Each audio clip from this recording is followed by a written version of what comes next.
उन्होंने हल्के से उठे, दुपट्टा हटाया और जैसे ही आंखें खोली, उनकी आंखों में से ऐसा तेज निकला कि ये वहीं भस्म हो गया। बोल भगवान श्री कृष्ण महाराज की जय। और इसके भस्म होते ही मुचकुंद जो था कहने लगा कि मेरे को क्यों उठाया गया, उसको समझ में नहीं आ रहा था। असल में सुखदेव जी कहते हैं, परीक्षित, वह इक्ष्वाकु महाराज मनदाता के पुत्र राजा मुचकुंद थे। वह ब्राह्मणों के परम भक्त, सत्य प्रतिज्ञ, संग्राम विजयी और महापुरुष थे। एक बार इंद्र आदि देवता असुरों से अत्यंत भयभीत हो गए थे। उन्होंने अपनी रक्षा के लिए राजा मुचकुंद की प्रार्थना की और उन्होंने बहुत दिनों तक उनकी रक्षा की। जब बहुत दिनों के बाद देवताओं के सेनापति के रूप में स्वामी कीर्तिके मिल गए, तब उन लोगों ने राजा मुचकुंद से कहा, राजन, आपने हम लोगों की रक्षा के लिए बहुत श्रम और कष्ट उठाया है, अब आप विश्राम कीजिए। वीर शिरोमणि, आपने हमारी रक्षा के लिए मनुष्य लोक का अपना अकंटक राज्य छोड़ दिया और जीवन की अभिलाषा तथा भोगों को भी परित्याग कर दिया। अब आपके पुत्र, रानियां, बंधु बांधव और अमात्य मंत्री तथा आपके समय के प्रजा में कोई भी नहीं रहा है। सबके सब काल के गले में चले गए हैं। काल समस्त बलवानों से भी बलवान है। वह स्वयं परम समर्थ, अविनाशी और भक्त वत्स्वरूप है। जैसे ग्वाले पशुओं को अपने वश में रखते हैं, वैसे ही वह खेल ही खेल में सारी प्रजा को अपने अधीन रखता है। राजन, आपका कल्याण हो। आपकी जो इच्छा हो वो हमसे मांग लीजिए। हम केवल मोक्ष के अतिरिक्त सब वरदान देने के समर्थ हैं। और जो मोक्ष है वो केवल भगवान श्री कृष्ण ही दे सकते हैं। देखिए, यहाँ पर उन्होंने स्पष्ट कर दिया कि देवताओं की लिमिट क्या है, और उन्होंने बता दिया कि हम मोक्ष नहीं दे सकते। देवता लोगों के पास मोक्ष नहीं है, स्वर्ग दे सकते और जो भी वरदान चाहिए तेरे को दे सकते हैं। परम यशस्वी राजा मुचकुंद देवताओं के इस प्रकार कहने पर उनकी वंदना की और बहुत थके होने के कारण निद्रा का ही वर मांगा तथा उनसे वर पाकर के वे नींद से भरकर पर्वत की गुफा में जा सोए। उस समय देवताओं ने कह दिया कि राजन, सोते समय यदि आपको कोई मूर्ख बीच में ही जगा देगा तो वह आपकी दृष्टि पड़ते ही उसी क्षण भस्म हो जाएगा। अब देखिए, देवताओं का कितना, कहते हैं ना, लालच था, या उनका एक, कि जैसे ही उनका काम निकल गया, जब तक उनको ये नहीं मिला थे, अपना सेनापति नहीं मिले थे, स्वामी कीर्तिके, ये शिव जी के पुत्र हैं, कार्तिकेय, स्वामी कार्तिकेय, तो तब तक उन्होंने उनको अपने उसमें रखा।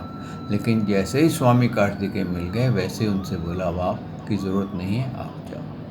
ये कहते हैं ना फरामोश वो है, इनको कोई किसी का एहसान नहीं लगता।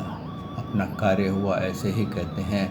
जब तक आपके पुण्य फल हैं, आपको देवताओं के लोग स्वर्ग में आपकी बहुत आवभगत होगी। हर तरह का आपका आराम का, आपके आनंद का ख्याल रखा जाएगा। लेकिन जैसे ही पुण्य समाप्त हो जाएंगे, आपको वहाँ से ढकेल दिया जाएगा। ये बिल्कुल वैसे ही है भक्तों, कि आपको 7 स्टार होटल में बहुत बड़ा स्वीट मिल जाए, और 7 स्टार होटल में जब आपको स्वीट मिलेगा तो आपको कितनी आपकी आवभगत होती है। हाँ, आपके अंदर खाने पीने के सामान, ये आइसक्रीम्स, ये वो, हर तरह से ऐसा लगता है कि सारा होटल आपकी सेवा में लग गया है। लेकिन जब होटल वालों को पता चले कि अब आप इसका बिल नहीं चुका सकते, तो क्या करते हैं? आपको उठा करके या तो रसोई घर में ले जाके बर्तन मंजवाएंगे, या आपको ढकेल करके बाहर सड़क पे फेंक देंगे। क्यों उनके मन में कोई आपके प्रति दया नहीं होती कि आप इतना पैसा लेकर के आए थे, इतना पैसा करोड़ों रुपए आप हमें दे चुके हैं, लेकिन अब आप भुगतान करने के नहीं हैं। जैसे कि कहते हैं ना, किसान बूढ़े बैल की अपेक्षा कर देता है, छोड़ देता है, उसको धकेल देता है, वैसे ही देवता लोग भी हैं। इसीलिए भगवान ने देवताओं की भक्ति को अल्प बुद्धि वाले बताया है और उनकी भक्ति अल्प बुद्धि वाले करते हैं। उनकी भक्ति को उन्होंने पूर्ण नहीं बताया है। और इस तरह से भक्तों, काल यवन जब भस्म हो गया तो कहते हैं भगवान श्री कृष्ण एक साइड से निकल आए और वो वहाँ पर ऐसे था कि जैसे कि अंधेरी गुफा में उजाला हो गया। और उजाले में क्या था, लाइट तो थी, क्योंकि भगवान के तो शरीर से लाइट निकलती है, और लाइट तो थी, लेकिन उसमें हीट नहीं थी। सूर्य की रोशनी में क्या होता है, गर्मी होती है, लेकिन यहाँ लाइट ऐसे थी जैसे बहुत कूल, और उस लाइट को देख कर के सब आनंदित हो रहे थे। वो बहुत आनंदित हुआ। और जब भगवान निकले तो राजा मुश्कुंद ने पूछा, आप कौन हैं? इस कांटों से भरे हुए घोर जंगल में आप कमल के समान कोमल चरणों से क्यों विचर रहे हैं? और इस पर्वत की गुफा में पधारने का क्या प्रयोजन है? क्या आप समस्त तेजस्वियों के मूर्तिमान तेज अथवा भगवान अग्निदेव तो नहीं? क्या आप सूर्य, चंद्रमा, देवराज इंद्र या कोई दूसरा लोकपाल है? मैं ऐसा समझता हूँ कि आप देवताओं के आराध्य ब्रह्मा, विष्णु तथा शंकर, इन तीनों में से पुरुषोत्तम भगवान नारायण है। देखिए, यहाँ पर मुचकुंद ने ये पूर्ण भेद खोल दिया कि ब्रह्मा, विष्णु, महेश के आराध्य पूर्ण पुरुषोत्तम भगवान नारायण है। इसीलिए नारद मुनि नारायण नारायण नारायण गाते हैं, क्योंकि वो ब्रह्मा, विष्णु, महेश के आराध्य का नाम लेते हैं। और नारायण किसको कहते हैं? जो नर हैं और हर एक के हृदय में जो वास करते हैं। आगे क्या कहते हैं? क्योंकि जैसे श्रेष्ठ दीपक अंधेरे को दूर कर देता है, वैसे ही आपने अपनी अंग कांति से गुफा का अंधेरा भगा दिया है। पुरुषश्रेष्ठ, यदि आपको रुचि रचे तो हमें अपना जन्म, कर्म और गोत्र बतलाइए, क्योंकि हम सच्चे हृदय से उसे सुनने के इच्छुक हैं। अब वो भगवान की इंट्रोडक्शन मांग रहा है। इसमें क्या हुआ? अब भगवान श्री कृष्ण का, प्रिय मुचकुंद, मेरे हजारों जन्म और कर्म और नाम हैं। मैं हमेशा प्रकट होता हूँ, कभी शरीर धारण नहीं करता। मैं अनंत इसलिए हूँ, मैं उनकी गिनती करने के लिए बतला नहीं सकता। यानी कि मेरे इतने अवतार लिए हैं, इतनी बार मैं प्रकट हुआ हूँ, और ऐसे लोगों को लगा है कि मैं साधारण मनुष्य हूँ, लेकिन मेरा गिनती नहीं हो सकती, क्योंकि मैं अनादि काल से हूँ। यह संभव है कि कोई पुरुष अपने अनेकों जन्मों में पृथ्वी के छोटे छोटे धूलि कणों की गिनती कर डाले, परंतु मेरे जन्म, गुण, कर्म और नामों को कोई भी किसी प्रकार नहीं गिन सकता। राजन, सनक सनंदन आदि परम ऋषिगण मेरे त्रिकाल सिद्ध जन्म और कर्मों का वर्णन करते रहते हैं, परंतु कभी उनका पार नहीं पाते। प्रिय मुचकुंद, ऐसा होने पर भी मैं अपने वर्तमान जन्म और कर्म का नाम का वर्णन करता हूँ। सुनो, पहले ब्रह्मा जी ने मुझसे धर्म की रक्षा और पृथ्वी के भार बने हुए असुरों का संहार करने के लिए प्रार्थना की। उन्हीं की प्रार्थना से मैं यदुवंशियों में वासुदेव जी के यहाँ अवतार ग्रहण किया है, जन्म नहीं लिया है। जिनको ये मिसअंडरस्टैंडिंग हो कि भगवान ने जन्म लिया था, तो उन्होंने कहा है मैंने अवतार धारण किया है। क्या है? देवकी जी को जब भगवान आने वाले थे तो उनको ये महसूस होने लगा था जैसे कोई उन्होंने गर्भ धारण किया, और जब जिस दिन ये प्रकट हुए हैं तो पहले भगवान ने अपने पूर्ण चतुर्भुज रूप में उनको अपनी इंट्रोडक्शन दी थी कि मैं तुम्हारे यहाँ क्यों आया हूँ, क्योंकि तुम कृष्णी और शक्तरूपा के नाम पर तुमने 1200 वर्ष, देवताओं के 1200 वर्ष तक तपस्या की थी और पत्ते खाकर जिए थे। और जब मैं प्रकट हुआ तो मुझे लगा कि मेरी क्या आवश्यकता है, जब सभी ब्रह्मा विष्णु महेश हैं, देवता लोग हैं, तो मुझे मेरी क्यों तुमने पूजा की। तो उन्होंने इसलिए की थी कि वो वहाँ पर भगवान का रूप देख कर इतने मोहित हो गए, उनके मन में आया कि काश ही हमारा पुत्र होते तो कितना अच्छा होता। तो उन्होंने ये कहा कि हम चाहते हैं कि आप हमारे पुत्र के, हमें आप जैसा पुत्र प्राप्त हो। तो भगवान ने कहा मेरे जैसा तो कोई दूसरा है ही नहीं, मैं ही पुत्र के रूप में आप यहाँ प्रकट होऊंगा, क्योंकि मैं जिसको पूर्ण नहीं कर सकता उसको मैं 3 गुना करके देता हूँ। इसलिए ये मेरा तीसरा अवतार है, देवकी जी के यहाँ और वसुदेव जी के यहाँ, और उनके यहाँ मैं प्रकट हुआ।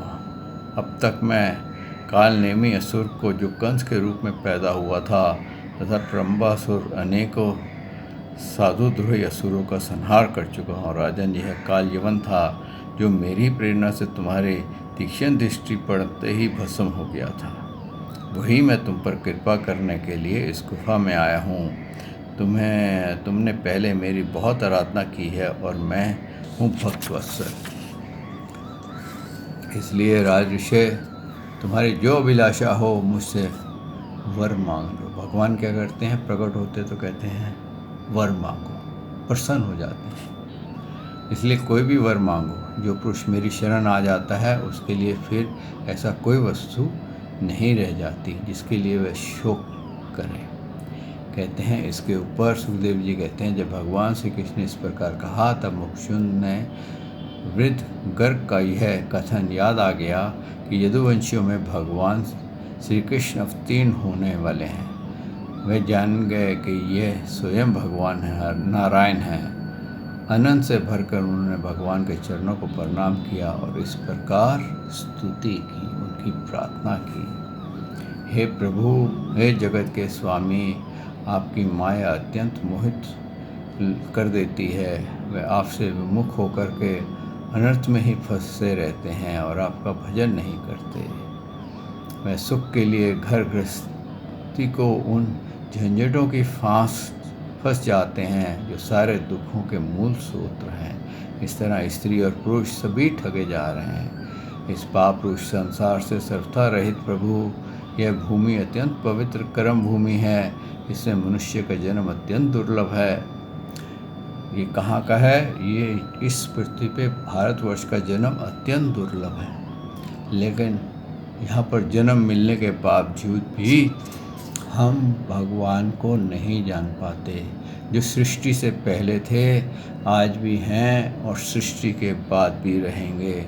तो उस भगवान की हम पूजा ना करके उनके अनेकों दूसरों की पूजा करते हैं जो विधि पूर्वक नहीं है, और इसी कारण से हमारे को दुख आते हैं। इसी कारण से हम भटक जाते हैं और संसार सागर में बार बार जन्म मृत्यु के चक्कर में हम पड़े रहते हैं। और इससे पार जाने का एक ही मार्ग है, जैसे कि गीता में भी भगवान ने बताया, और यह मुचकुंद जी ने भी यही प्रार्थना में कहा है कि जो आपको भजेगा, श्री कृष्ण को भजता है, वो ही केवल मोक्ष प्राप्त कर सकता है।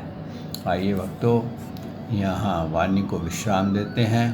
भगवान ने चाहा तो कल मैं आपकी सेवा में फिर हाजिर होऊंगा। श्री कृष्ण शरणम गोपाल शरणम, श्री कृष्ण शरणम गोपाल शरणम, मेरे बांके बिहारी नंदलाल शरणम।